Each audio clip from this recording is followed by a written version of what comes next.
guys, I'm going to make a tutorial how to make your Sprite glide.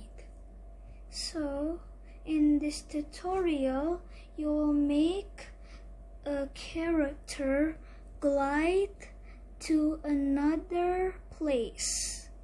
So here's how you do that.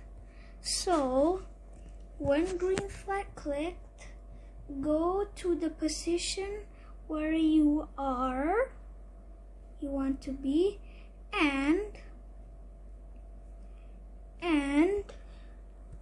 if you want to glide it, go to motion and then press and then get the glide block or you put where you want it to be.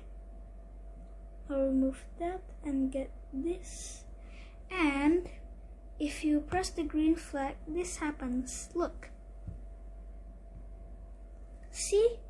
So that's how you make a character glide. I hope you enjoyed the video, guys.